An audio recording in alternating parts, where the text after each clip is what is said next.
दोस्तों नमस्कार। स्वागत है आप सभी का टीए स्टेट एग्जाम्स में। दोस्तों आज ही हमारा सेकंड वीडियो है गवर्नर जनरल और वाइसराय से रिलेटेड देखेंगे। इससे पहले हम लोग जो डिस्कस किए हैं और उसमें हमने देखा था बंगाल के गवर्नर जनरल, फिर भारत के गवर्नर जनरल, ठीक है, वहां तक यानी 1857 की क्रांति तक हम लोग डिस्कस कर चुके थे, यानी डलहौजी तक हम लोग डिस्कस कर चुके हैं।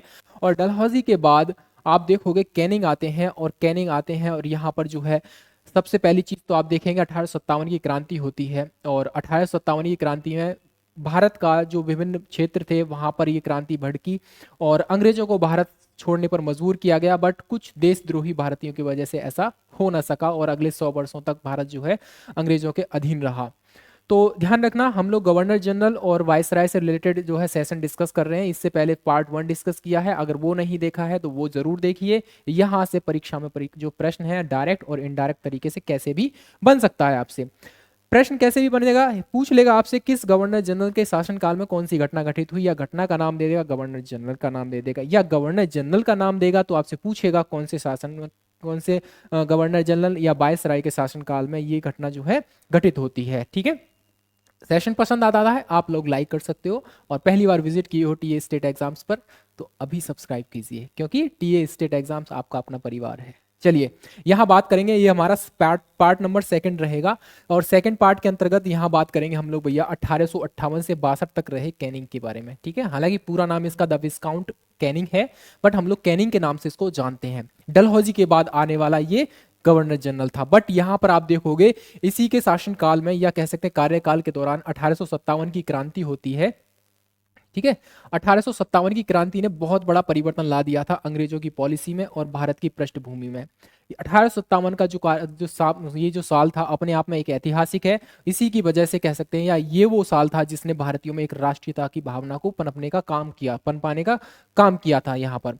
और ध्यान रखेंगे कैनिंग के समय ही ये राष्ट्र 1857 की क्रांति होती है। और इस क्रांति के दौरान सबसे पहली चीज यहाँ पर चेंज किया जाता है कह सकते हैं भारतीय पृष्ठभूमि पर जो भारत का कह सकते हैं ब्रिटिश भारत था उस समय।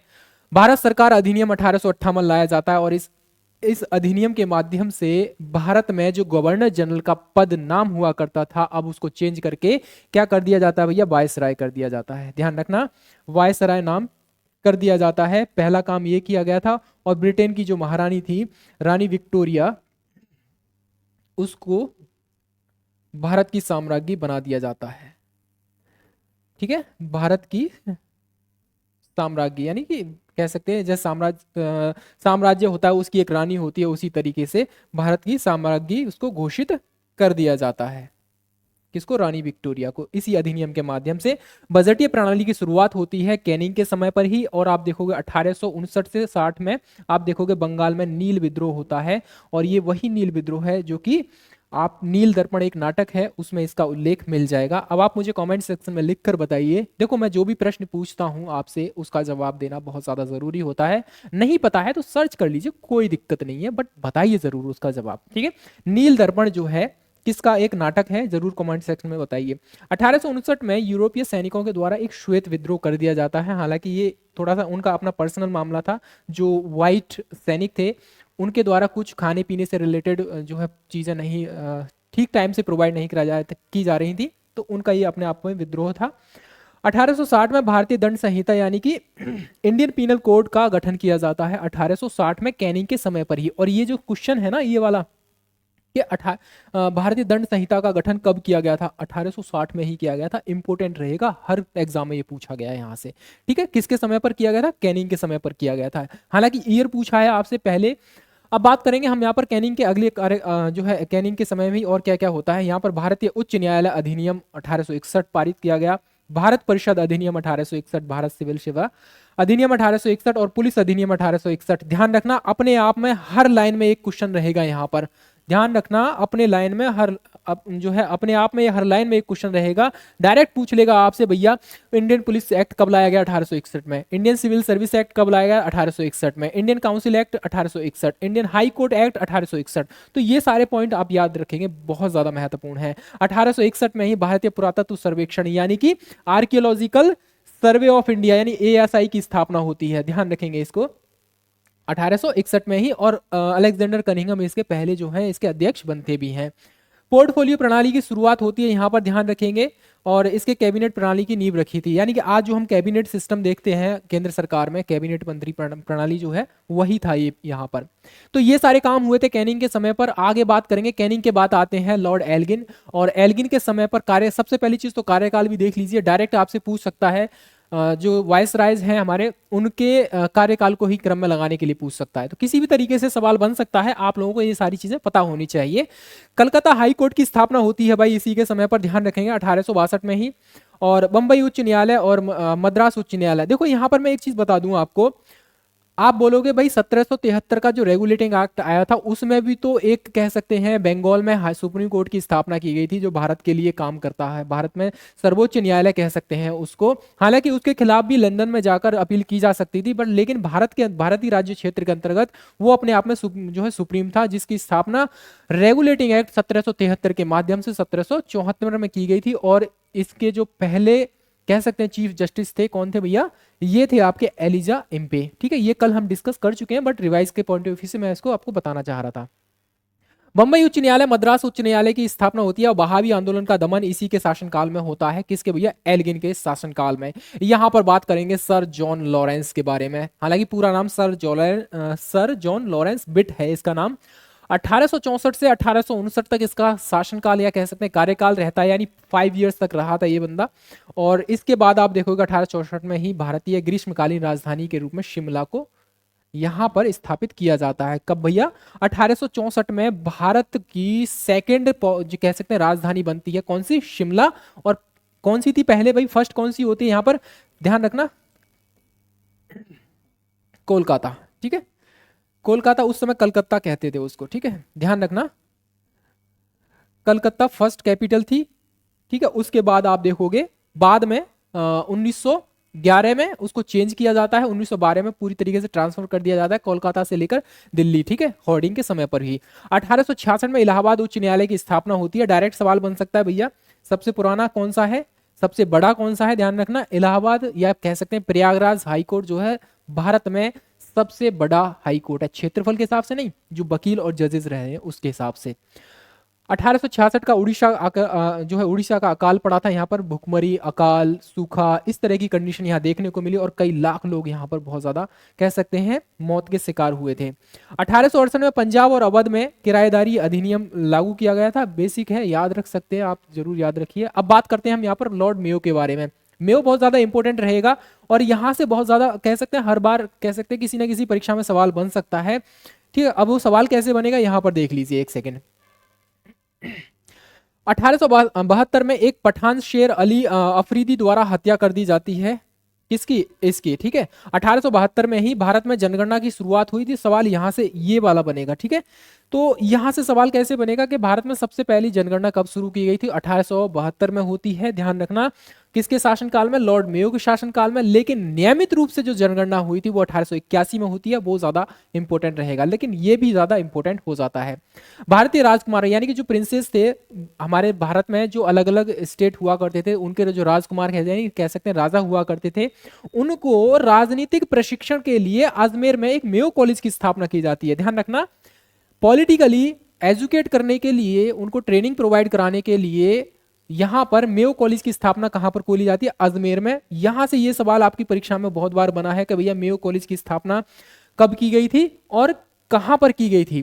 तो कब की गई थी, ध्यान रखना, 1872-73 में ही की गई थी, और मेयो के शासनकाल में ही की गई थी, अजमेर में की गई थी। ये ज्यादा इंपॉर्टेंट रहेगा। केशव चंद्र सेन ने 1870 में भारतीय सुधार संघ की स्थापना की थी। ठीक है, इसको याद रखना चाहे रख सकते हैं। 1870 में वित्तीय विकेंद्रीकरण का प्रारंभ किया कर दिया गया। वित्तीय विकेंद्रीकरण का मतलब होता है भैया, एक होता है केंद्रीकरण और एक होता है विकेंद्रीकरण। हालांकि ये बहुत सारे टॉपिक्स जो है पॉलिटी से रिलेटेड हैं, हम उसको बाद में डिस्कस करेंगे, बट यहाँ पर वित्तीय विकेंद्रीकरण की प्रारंभ होता है 1872 में। इतना इंपॉर्टेंट नहीं है, बट यहाँ पर जो भी इंपॉर्टेंट था वो मैंने आपको बताया। सबसे पहला तो ये इंपॉर्टेंट रहेगा यहाँ पर, और आप रहेगा सेकंड पॉइंट इंपॉर्टेंट रहेगा यहाँ पर 1872 में कृषि एवं वाणिज्य विभाग की स्थापना। यस, ये वाला ज्यादा इंपॉर्टेंट रहेगा। 1872 में भारत के सांख्यिकी सर्वेक्षण की स्थापना यहीं पर की गई थी, जिसको हम CSO के नाम से जानते हैं। ठीक है, चलिए बहावी आंदोलन से निपटने के लिए आईपीसी संशोधन राजद्रोह अधिनियम 1872 पारित किया गया था, इसी के कार्यकाल में छोड़ दीजिए। अब बात करेंगे हम नॉर्थ ब्रुक के बारे में। जो लॉर्ड नॉर्थ ब्रुक था, ज्योतिबा फूले ने 1873 में जाति व्यवस्था और अस्पृश्यता के खिलाफ महाराष्ट्र में सत्यशोधक समाज की स्थापना की थी। याद रखना, हर क्वेश्चन, हर लाइन में एक क्वेश्चन बनता है। सीधा सीधा प्रश्न, आप अगर आप कॉम्पिटिटिव एग्जाम्स की, किसी भी कॉम्पिटिटिव एग्जाम्स की तैयारी कर रहे हैं तो यहां से ये सवाल आपने देखा होगा कि सत्यशोधक समाज की स्थापना किसके द्वारा की गई थी। तो ध्यान रखना, ये आपकी की गई थी ज्योतिबा फूले के द्वारा, सत्यशोधक समाज की स्थापना। ठीक है, चलिए 1873 में जाति व्यवस्था और अस्पृश्यता के खिलाफ ये काम करते थे। नाटकीय प्रदर्शन अधिनियम 1876 और 1872 में राम सिंह के नेतृत्व में पंजाब में कूका आंदोलन चलाया गया था। ठीक है, भगत राम सिंह कूका के नेतृत्व में पंजाब में ही कूका आंदोलन चलाया गया था और 1872 में ही चलाया गया था। सीधा सीधा आपसे पूछ रहे हैं कूका आंदोलन का संबंध किस स्थान से है, तो पंजाब आंसर हो जाएगा। ठीक है, राम सिंह कूका के नेतृत्व में चलाया गया था। आगे बात करेंगे हम लोग 1874 में बड़ौदा के गायकवाड़ पर मुकदमा चलाया गया था। ये इंपॉर्टेंट नहीं हो जाएगा, कोई याद रखने की कोई आवश्यकता नहीं है, बट ये ज्यादा इंपॉर्टेंट हो जाएगा कि सर सैयद अहमद खान के नेतृत्व में 1875 में मोहम्मडन एंग्लो ओरिएंटल कॉलेज की स्थापना की गई थी अलीगढ़ के अंदर, जो कि वर्ष 1920 में जाकर AMU यानी कि अलीगढ़ मुस्लिम यूनिवर्सिटी का रूप ले लेती है। ठीक है, जो कॉलेज था 1875 में स्थापित किया गया था, मोहम्मडन एंग्लो ओरिएंटल कॉलेज की स्थापना 1875 में सर सैयद अहमद खान के द्वारा, और यहां पर 1920 में AMU में उसे तब्दील कर दिया जाता है, अलीगढ़ मुस्लिम यूनिवर्सिटी के रूप में उसको तब्दील कर दिया जाता है। प्रिंस ऑफ वेल्स एडवर्ड सप्तम यानी कि एडवर्ड जो 7th थे, उनका भारत में आगमन होता है 1875 में। ठीक है, चलिए अब बात करेंगे हम लॉर्ड लिटन के बारे में। 1876 से 80 का ये जो कार्यकाल था ये बहुत ज्यादा महत्वपूर्ण है। यहाँ पर रॉयल टाइटल अधिनियम 1876 यानी महारानी विक्टोरिया ने भारत की महारानी की उपाधि धारण की थी। 1858 का जो अधिनियम लाया गया था उसके अंतर्गत क्या किया था, भारतीय साम्राज्य, भारत की जो साम्राज्ञी घोषित किया गया था, रानी विक्टोरिया को घोषित किया गया था, लेकिन ध्यान रखना यहाँ पर जो उपाधि थी उसको 1876 में लिया गया था। ध्यान रखेंगे, 1876 में ही ये उपाधि धारण की गई थी। 1877 में पहली बार दिल्ली दरबार होता है यहाँ पर, और यहाँ पर आप देखो 1876-78 का भीषण अकाल पड़ा था, जैसे 1866 में पड़ा था। ठीक है, ओडिशा वाला। वर्नाक्यूलर प्रेस एक्ट, ये बहुत ज्यादा इंपॉर्टेंट रहता है यहाँ से, और डायरेक्ट डेट पूछ लेता है भैया, वर्नाक्यूलर प्रेस एक्ट कब लाया गया था, 1878 में, किसके कार्यकाल में लाया गया था, तो ध्यान रखना ये रहेगा आपका लॉर्ड लिटन रहेगा। सेकेंड एंग्लो अफगान वॉर भी इसी के कार्यकाल में होता है, यही है, देख लीजिए, पहचान लीजिए, यही है लॉर्ड लिटन। हालांकि पता नहीं ये लॉर्ड क्यों लगाते हैं, बट लगाते होंगे। ठीक है, हमारे लिए तो बेकारी थे। चलो अब बात करते हैं रिपन के बारे में। लॉर्ड रिपन के बारे में बात करेंगे तो सबसे पहले कारखाना अधिनियम लाया गया था भैया 1881 में, जिसमें कुछ चीजें डिफाइन की गई थी कि भाई लोगों को काम करने के घंटे डिसाइड किए गए थे। कुछ चीजें ऐसी थी कि भाई संडे में आपको एक छुट्टी दी जाएगी, तो ये पहला ही कारखाना अधिनियम था। और ध्यान रखना यहाँ पर 12 घंटे की ड्यूटी, महिलाओं को कितने घंटे की ड्यूटी, उनके बच्चों के लिए कितने, वो सारी चीजें इसमें डिफाइन की गई थी। हालांकि बाद में इसमें और भी संशोधन किए गए थे, लेकिन सवाल यहाँ से कैसे बनेगा कि भैया पहला कारखाना अधिनियम किस वर्ष लाया गया था, 1881 में लाया गया था, किसके कार्यकाल में लाया गया था, तो ध्यान रखना लॉर्ड रिपन के कार्यकाल में लाया गया था। 1882 में वर्नाक्यूलर प्रेस एक्ट लाया गया था। ठीक है, इसका निरसन कर दिया गया था, निरसन मतलब समाप्त कर दिया गया था, एबॉलिश कर दिया गया था इसको। Repeal of the vernacular press act, vernacular का मतलब था यहाँ पर जो देसी समाचार पत्र थे उनको कंट्रोल करने के लिए ये प्रेस एक्ट लाया गया था। ध्यान रखना 1882 में लाया, जो है एबॉलिश कर दिया गया था, लेकिन लॉर्ड लिटन के कार्यकाल में लाया गया था 1878 में, जो हमने पहले डिस्कस कर चुके हैं। इल्बर्ट बिल, ध्यान रखना भारतीय जो वकील थे उनसे रिलेटेड था, 1883 में लाया जाता है। स्थानीय सरकार पर सरकारी संकल्प 1882 में लाया जाता है। ये इंपॉर्टेंट नहीं है, जिसको मैं मार्क कर रहा हूं बहुत ज्यादा महत्वपूर्ण है। 1882 में सर विलियम विल्सन हंटर के अधीन शिक्षा आयोग की गठन की थी। हंटर कमीशन का गठन जो कब किया गया था, 1882 और 83, अगर 83 है तो 83 लिख लेना, लेकिन यहाँ पर ध्यान रखना हंटर आयोग का गठन किया जाता है 1882 में। और किससे रिलेटेड है, एजुकेशन से रिलेटेड है। 1881 में भारत में पहली बार पूर्ण जनगणना हुई थी। हालांकि जनगणना की शुरुआत मेयो के कार्यकाल में हुई थी 1871 में, लेकिन यहां पर कह सकते हैं नियमित तरीके से जो जनगणना होती है वो 1881 में होती है। ठीक है, चलिए, नियमित का मतलब है यहां से फिर हर 10 वर्ष के बाद जो है आपकी जनगणना स्टार्ट हो जाती है। 1883 का अकाल संहिता भी पारित किया गया था। चलिए यहां पर बात करेंगे हम डफरिन के बारे में। डफरिन ऐसा व्यक्ति है जो, हालांकि सारे के सारे व्यक्ति जो हैं ये, इनका अपने आप में एक ऐतिहासिक महत्व, कोई ना कोई घटना से ये जुड़े हुए हैं, चाहे वो लॉर्ड लिटन हो, रिपन हो, मेयो हो, या फिर ये आपका डफरिन हो। डफरिन के कार्यकाल में ही 1885 में आईएनसी यानी कि इंडियन नेशनल कांग्रेस की स्थापना होती है। बहुत बार ये सवाल बन गया है भैया कि किसके कार्यकाल में आईएनसी यानी इंडियन नेशनल कांग्रेस की स्थापना होती है, तो ध्यान रखना ये डफरिन के समय में हुई। और बंगाल किराएदारी अधिनियम, ये इंपोर्टेंट नहीं रहेगा, इसको याद करने की आवश्यकता भी नहीं है। तीसरा एंग्लो बर्मी वॉर 1885 में होता है, और 1886 में वर्मा जो है भारत का एक प्रांत बन गया था जिसकी राजधानी रंगून थी। अब ये वर्मा कौन सा है? ये वर्मा वही है आज का म्यांमार, ठीक है, ध्यान रखना आज का जो म्यांमार है यही है वर्मा, और इसकी राजधानी क्या है भैया? रंगून है। हालांकि यहाँ पर अब क्या है भैया, म्यांमार में मिलिट्री रूल यानी मार्शल लॉ लगा हुआ है वर्ष 2021 से, ये भी हमने एक क्लास में डिस्कस किया था। चलिए आगे बढ़ेंगे हम लोग, यहाँ बात करें लैंसडाउन के बारे में। 1888 से लेकर 94 तक इसका कार्यकाल रहता है। सहमति की आयु अधिनियम 1891, 12 वर्ष से कम उम्र की लड़कियों के विवाह पर रोक लगाने के लिए बहुत अच्छा काम किया था भाई। पहले क्या होता था, बाल विवाह बहुत ज्यादा हुआ करते थे, तो कहीं ना कहीं जो भारत में जो समाज सुधारक थे, हालांकि जो है राजा राम मोहन राय की अब तक मृत्यु हो चुकी थी इस डेट ईयर तक, उसके बाद भी बहुत सारे समाज सुधारक थे, उनके द्वारा प्रयास किए जा रहे थे। बट यहाँ पर इनके द्वारा एक कानून बनाया जाता है 1891 में। इसमें जो है कोशिश की गई कि भैया 12 वर्ष से कम आयु की किसी भी लड़की का विवाह नहीं होना चाहिए, चलिए उन पर रोक लगानी जानी चाहिए। भारतीय परिषद अधिनियम 1852 में पारित किया जाता है। इसमें क्या था भैया, अगले 20 वर्षों के लिए आप कह सकते हैं कानून पारित कर दिया जाता है, कंपनी विक्टोरिया का शासन रहता है। दूसरा कारखाना अधिनियम इसी के शासनकाल में लाया गया था। पहला कब लाया गया था? 1881 में लाया गया था। ध्यान रखना, अब 1881 में किसके शासनकाल में या कार्यकाल में लाया गया था, आप मुझे बताइए जरा कमेंट सेक्शन में। सेकंड लाया गया था भैया इसी के लैंसडाउन के कार्यकाल में 1891 में। 1893 में डूरंड आयोग की स्थापना होती है, और डूरंड लाइन आपको पता होगा भैया भारत और अफगानिस्तान के मध्य सीमा रेखा बनाता है, ठीक है। कौन सी भैया? 1893 में ही इसका गठन किया जाता है। उस समय पाकिस्तान जो है भारत का ही हिस्सा था इस ईयर तक, ठीक है। तो ऐसी कंडीशन में अफगानिस्तान के साथ हमारी बाउंड्रीज टच करती थी। हालांकि अभी भी बाउंड्री जो है हमारी अफगानिस्तान के साथ करती है 106 किलोमीटर, जो हमारा पीओके वाला रीजन है यानी पाकिस्तान ऑक्यूपाइड वाला कश्मीर है वहां पर, ठीक है। अब भी मतलब हम जो है पाकिस्तान के साथ बाउंड्री शेयर करते हैं, और उस बाउंड्री का नाम क्या है? डूरंड लाइन है, ध्यान रखेंगे। चलिए आगे बढ़ेंगे हम लोग, एल्गिन के बारे में बात करेंगे। तो एल्गिन जो है 1896 से 97 तक भारतीय अकाल पड़ा इसके समय पर। अकाल तो ये समझ लीजिए हर गवर्नर के शासनकाल में पड़ा, क्योंकि ये लोग उतना ध्यान देते नहीं थे, बारिश उतनी होती नहीं थी, फसल मारी जाती थी, सूखा कह सकते हैं उसको, और बीमारियां बहुत सारी, अकाल यही वो होता है। 1896 में बंबई में आप देखोगे ब्यूबोनिक प्लेग का प्रसार होता है। 1897 में स्वामी विवेकानंद रामकृष्ण मिशन की स्थापना होती है। ये इंपॉर्टेंट रहेगा, हालांकि ये नहीं पूछा है अभी तक कि किसके कार्यकाल में हुआ था, तो अगर पूछ ले तो एल्गिन आंसर हो जाएगा आपका, लेकिन इतना जरूर पूछा है कि रामकृष्ण मिशन की स्थापना जो है किसके द्वारा की गई थी और कब की गई थी। तो ध्यान रखना, स्वामी विवेकानंद के द्वारा आप देखोगे यहां पर। अब रामकृष्ण जो थे स्वामी विवेकानंद के गुरु थे, और उन्हीं के नाम पर इस मिशन की स्थापना कर दी जाती है। अब बात करेंगे हम सबसे ज्यादा कह सकते हैं विवादास्पद और सबसे ज्यादा बेकार इंसान कर्जन के बारे में, ठीक है। चलिए कर्जन देखो, यहां पर इसका कार्यकाल रहेगा 1899 से लेकर 1905 तक इसका कार्यकाल रहता है।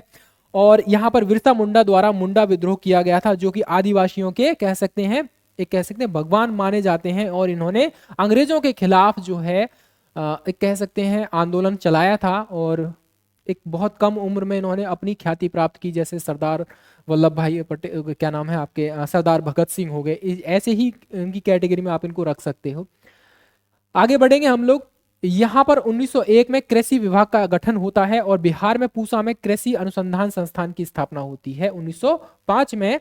ध्यान रखेंगे बंगाल विभाजन इसी के कार्यकाल में होता है 1905 में। उसके बाद 1903 में दूसरा दिल्ली दरबार होता है, और स्वदेशी आंदोलन 1905 में 5 से लेकर 11 तक यही चलता है। अब ये जो ईयर है ये भी याद रखेंगे, 1905 से लेकर 1911 तक स्वदेशी आंदोलन चलता है। और स्वदेशी आंदोलन चलाया क्यों गया था भैया? क्योंकि 1905 में आप देखोगे बंगाल का विभाजन कर दिया जाता है, और ये जो विभाजन था हिंदू और मुस्लिम के आधार पर किया गया था। हालांकि अंग्रेजों का यही उद्देश्य था, किसी भी तरीके से आपसी फूट डालना और लंबे समय तक शासन करना, ठीक है।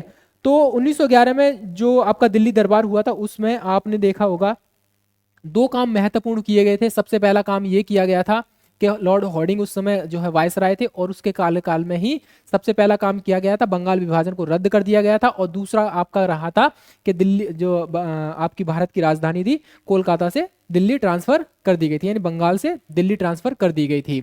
अब बात करते हैं हम मिंटो के बारे में। 1905 से लेकर 1911 तक मिंटो रहता है, और ध्यान रखना ये मिंटो सेकंड है, इससे पहले भी मिंटो आया था एक मिंटो फर्स्ट के नाम से, ठीक है।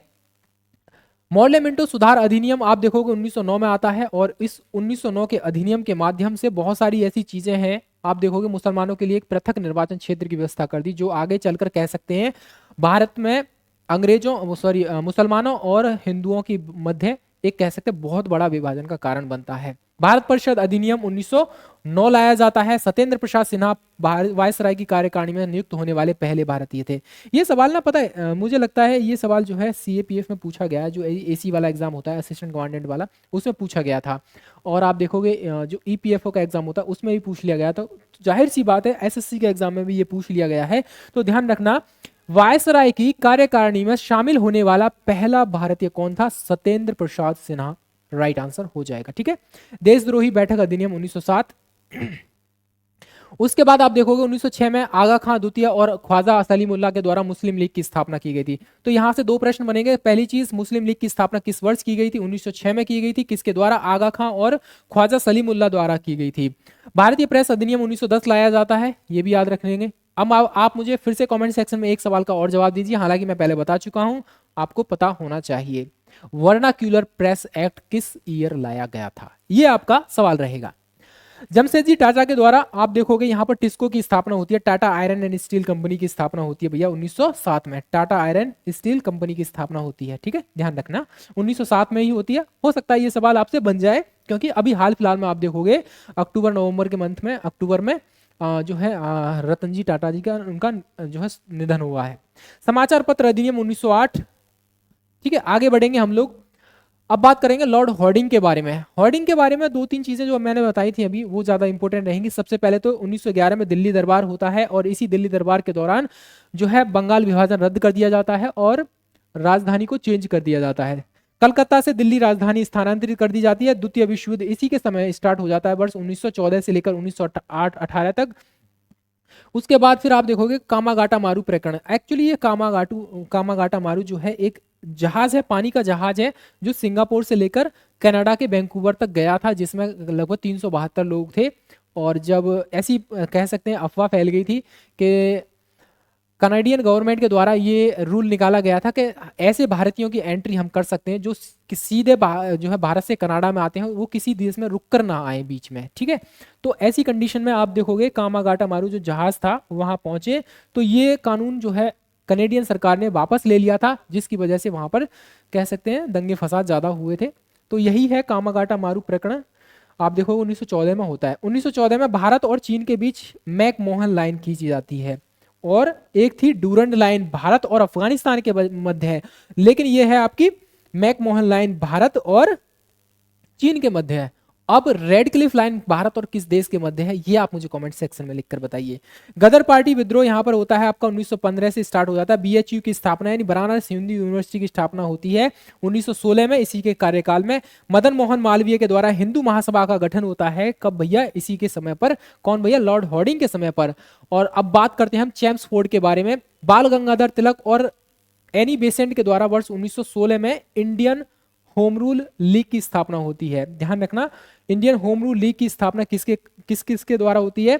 तो एनी बेसेंट और आपका रहेगा बाल गंगाधर तिलक के द्वारा वर्ष 1916 में। अब एग्जैक्ट मंथ भी बताऊं तो ये अप्रैल मंथ था इनका, अप्रैल, और एनी बेसेंट के द्वारा सितंबर मंथ में, ठीक है। चलिए आगे बढ़ेंगे। पुणे में प्रथम महिला विश्वविद्यालय डी.के. कर्वे के द्वारा खोला गया था। ध्यान रखना डी.के. कर्वे मतलब धोंदो केशव कर्वे के द्वारा ये कह सकते हैं 1916 में ही खोला गया था पुणे में। गांधी जी के नेतृत्व में लखनऊ समझौता होता है, और इस लखनऊ समझौते के अंतर्गत क्या क्या होता है वो सारी चीजें आपको पता है, जब हिस्ट्री पढ़ी है हमने तो उसमें हम लोग देख लिया है कि गरम दल नरम दल आपस में एक हो जाते हैं। उसके बाद आप देखोगे चंपारण सत्याग्रह, यहाँ पर बिहार में जगह पड़ती है चंपारण सत्याग्रह, और नील विद्रोह नील की खेती से संबंधित ये विद्रोह रहा था आपका। उसके बाद आप देखोगे 1918 में आप देखोगे खेड़ा सत्याग्रह गांधी जी के नेतृत्व में होता है, और आप देखोगे एक और था, कौन सा? चंपारण है, खेड़ा सत्याग्रह है, और एक है अहमदाबाद मिल मजदूर आंदोलन, वो भी आपका 1918 में होता है गांधी जी के नेतृत्व में। चेम्सफोर्ड सुधार अधिनियम लाया जाता है 1919 में, इसके बारे में हम लोग किसी और सेशन में डिस्कस करेंगे। सारे अधिनियम एक कह सकते हैं 1 या 2 सेशन में हम लोग डिस्कस कर लेंगे, जितने भी महत्वपूर्ण तथ्य बनेंगे। अब बात करते हैं भारत सरकार अधिनियम 1919 के बारे में। तो ध्यान रखना, लॉर्ड चेम्सफोर्ड के शासनकाल में ही लाया जाता है। रॉलेट एक्ट ये इसके शासन कार्यकाल में ही लाया जाता है। जलियांवाला बाग हत्याकांड भी ये इसी के कार्यकाल में होता है। खिलाफत आंदोलन भी आप देखोगे यहीं पर होता है। कब भैया? 1919 से लेकर 20 में, बिल्कुल सही है, ठीक है। उसके बाद असहयोग आंदोलन 1920 से लेकर 1922 तक चलता है। लेकिन फिर आपको पता होगा 4 फरवरी वर्ष 1922 में क्या होता है भैया? आप देखोगे लखनऊ में होता है आपका चोरी चोरा कांड, और उस चोरी चोरा कांड से आहत होकर गांधी जी ने असहयोग आंदोलन वापस ले लिया था। उसके बाद एएमयू की स्थापना होती है कब भैया? 1920 में। हमने आपको बताया पहले 1875 में आप देखोगे सर सैयद अहमद खान के द्वारा आप देखोगे मॉमडन एंग्लो ओरिएंटल कॉलेज की स्थापना होती है अलीगढ़ में। बाद में चलकर वही कॉलेज आपका बनता है 1920 में AMU. Imperial bank of India की स्थापना होती है, यानी कि भारतीय स्टेट बैंक की स्थापना 1921 में होती है। बाद में इसका नाम चेंज कर दिया जाता है। आगे बढ़ेंगे हम यहाँ पर रीडिंग के बारे में। लॉर्ड रीडिंग के बारे में आप देख लीजिए। मालाबार विद्रोह होता है, जिसमें मोपला विद्रोह भी कहा जाता है, वर्ष 1921 में। और ये मालाबार विद्रोह या मोपला विद्रोह कहाँ होता है? ध्यान रखना, ये केरला में होता है, ये वहीं पर होता है केरल में, ठीक है। आगे बढ़ेंगे। रविन्द्रनाथ टैगोर के द्वारा वर्ष 1921 में विश्व भारती विश्वविद्यालय की स्थापना होती है, बहुत ज्यादा महत्वपूर्ण है, वर्ष 1921 में ही होती है। चौरा चौरी घटना 1922 में होती है। महात्मा गांधी के द्वारा असहयोग आंदोलन वापस कर लिया जाता है, और 1923 में स्वराज पार्टी की स्थापना होती है CR दास, मोतीलाल नेहरू, ठीक है, इनके द्वारा, ठीक है। चलिए लिख देते हैं चित्तरंजन दास, और साथ में आपके प्लस मोतीलाल नेहरू के द्वारा, हिंदी इंग्लिश दोनों, मोतीलाल नेहरू के द्वारा, ठीक है जी। चलिए आगे बढ़ेंगे हम लोग। आगे बढ़ेंगे तो आप देखोगे रीडिंग के कार्यकाल में सार्वजनिक सेवा में सुधार हेतु 1923 में ली आयोग का गठन होता है। अब ये ध्यान रखना, ली आयोग का संबंध किससे है? सबसे पहले तो याद रखें ईयर कब है। दूसरा, इसका संबंध किससे है? तो सार्वजनिक सेवा में सुधार से रिलेटेड है ली आयोग का संबंध। 1924 में रेलवे बजट को आम बजट से अलग कर दिया जाता है। ध्यान रखना, रेलवे बजट को आम बजट से कब अलग किया गया था? तो ध्यान रखेंगे 1924 में अलग कर दिया जाता है, और 1925 में काकोरी कांड होता है। ध्यान रखना, ये आप ध्यान रखेंगे काकोरी कांड जो है, ये आपकी जो ट्रेन थी बनारस से आपकी जा रही, मेरठ की तरफ जा रही थी, एग्जैक्ट स्थान याद नहीं है मुझे, बट यहाँ पर 1925 जरूर याद रखेंगे, काकोरी कांड ध्यान रखेंगे, ठीक है, 1925। आरएसएस की स्थापना वर्ष 1925 में होती है, और ये की जाती है केवी हेडगेवार के द्वारा। उसके बाद आप देखो 1925 में कानपुर में भारतीय कम्युनिस्ट पार्टी की स्थापना होती है। आगे बढ़ेंगे हम लोग। लॉर्ड इरविन के शासनकाल में क्या क्या होता है भैया? साइमन कमीशन इसके कार्यकाल में लाया जाता है। साइमन कमीशन आपको पता होगा 1919 का जो अधिनियम था उसकी जांच करने के लिए लाया गया था, लेकिन इसका विरोध किया गया क्योंकि इसमें सभी सदस्य जो है अंग्रेज थे। इसको गो बैक टू साइमन के नाम से जो है इसको बहिष्कार किया गया था। फिर नेहरू रिपोर्ट जो है आती है 1928 में। लाला लाजपत राय की मृत्यु हो जाती है 1928 में, और कह सकते हैं मोहम्मद अली जिन्ना के कह सकते हैं 14 बिंदु यानी 14 पॉइंट्स जो प्रस्ताव दिया था उन्होंने, वो 1929 में। स्वराज पार्टी की स्थापना होती है वर्ष 1929 में होती है पूना में। उसके बाद मेरठ षड्यंत्र होता है 1929 में। उसके बाद 8 अप्रैल वर्ष 1929 को भगत सिंह और बटुकेश्वर दत्त द्वारा केंद्रीय विधानसभा में बम फेंका जाता है। तो यहां से यह सवाल बना है भैया कि बटुकेश्वर दत्त और भगत सिंह के द्वारा केंद्रीय असेंबली में बम फेंका गया था, ईयर पूछ लेगा या ईयर के साथ साथ डेट भी पूछ लेगा। 8 अप्रैल वर्ष 1929 हो जाएगा। ब्रिटिश भारत में शिक्षा के विकास का सर्वेक्षण करने के लिए हार्टोग कमेटी, याद रखना यहां से कमेटी का नाम आपको देगा। हार्टोग कमेटी का गठन कब किया गया था? 1929 में किया गया था। और ब्रिटिश भारत में एजुकेशन में विकास यानी एजुकेशन में डेवलप करने के लिए खासकर प्राइमरी एजुकेशन से रिलेटेड थी ये जो कमेटी थी, ठीक है, ध्यान रखना, ठीक है। ये थी आपकी प्राइमरी एजुकेशन से रिलेटेड थी, याद रखेंगे, इंपॉर्टेंट रहेगा।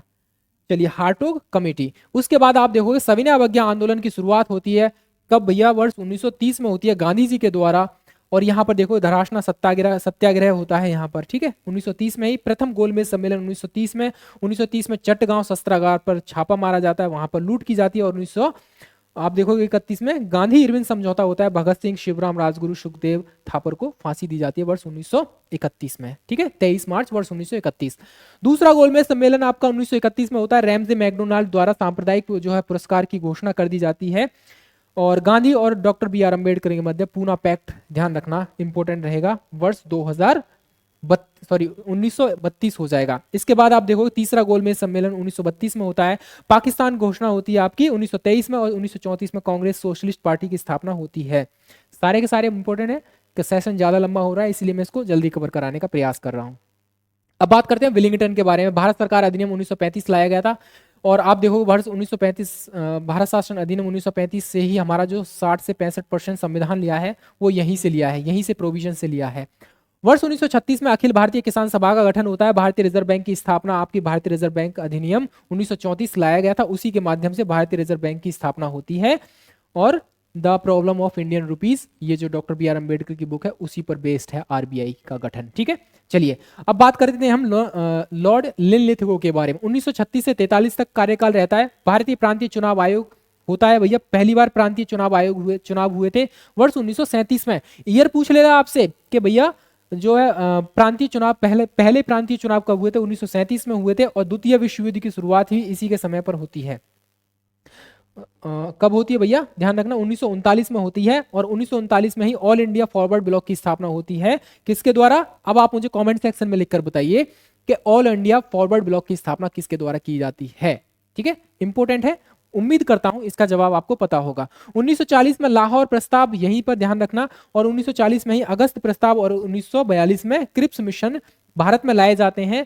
भारतीयों में कह सकते हैं, एक कह सकते हैं जो है उनको मनाने के लिए, कह सकते हैं आगे उनको ऑटोनॉमी प्रोवाइड कराने के लिए, यानी डोमिनेंट स्टेट वगैरह ये सब प्रोवाइड कराने के लिए। लेकिन भारतीयों को पसंद आता है कि भैया हमें अब पूर्ण आजादी ही चाहिए। भारत छोड़ो आंदोलन शुरू कर दिया जाता है 8 अप्रैल और वर्ष 1942 को। ठीक है, भारतीय राष्ट्रीय सेना का गठन किया जाता है आपका 1942 में, किसके द्वारा, ये भी आप मुझे कमेंट सेक्शन में लिखाइए। जिसने फॉरवर्ड ब्लॉक की स्थापना की उसी ने इंडियन नेशनल जो है आर्मी की स्थापना 1942 में की। अब आपने मैंने कमेंट सेक्शन में आपको हिंट दे दिया। बंगाल अकाल 1943।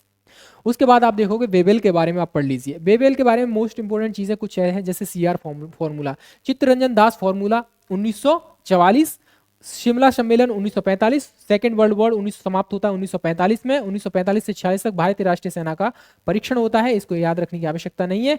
कैबिनेट मिशन याद रखेंगे, वर्ष 1946 में लाया जाता है, भारतीयों को सत्ता हस्तांतरण के उद्देश्य से।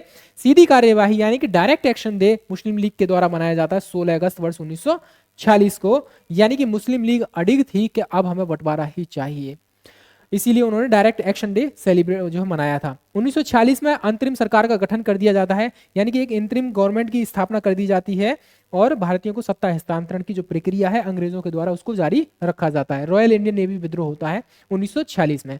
आगे बढ़ेंगे हम लोग, बात करेंगे लॉर्ड माउंट बेटन के बारे में। तो इंपॉर्टेंट चीज ये रहेगी, यहाँ पर भारतीय स्वतंत्रता अधिनियम इसी के कार्यकाल में लाया गया था। एक्चुअल में देखा जाए तो इसी के द्वारा ये बंदा आया ही इसलिए था भारत में कि वो भारत का जो विभाजन है वो कर सके। तो 18 जुलाई वर्ष 1947 को ये भारत शासन अधिनियम ब्रिटिश संसद से पारित कर दिया जाता है, और इसमें कह दिया जाता है कि भारत को अब स्वतंत्रता दी जाएगी। बंगाल प्रेसिडेंसी और पंजाब प्रांत की सीमा रेखा का सीमांकन कर दिया जाता है, यानी कि बंगाल यानी कि पूर्वी उस समय पाकिस्तान था जो आज का बांग्लादेश है वो, और आपका रहेगा पंजाब जो आज का पाकिस्तान है वो, दोनों ही सीमाओं का जो है निर्धारण कर दिया जाता है इसी के कार्यकाल में। और सीरिल रेडक्लिफ, इसी के रेडक्लिफ के नाम पर भारत और पाकिस्तान के मध्य सीमा जो है निर्धारित कर दी जाती है। ठीक है, चलिए ये रहे आपके वायसराय। सेशन कैसा लगा जरूर अपनी राय कमेंट सेक्शन में दीजिए, और पहली बार विजिट किए हो तो टीए स्टेट एग्जाम्स को अभी सब्सक्राइब कीजिए। मिलेंगे नेक्स्ट सेशन में किसी और टॉपिक के साथ, तब तक के लिए जुड़े रहिए और अपना ख्याल रखिए। फिलहाल मुझे इजाजत दीजिए। जय हिंद, जय भारत।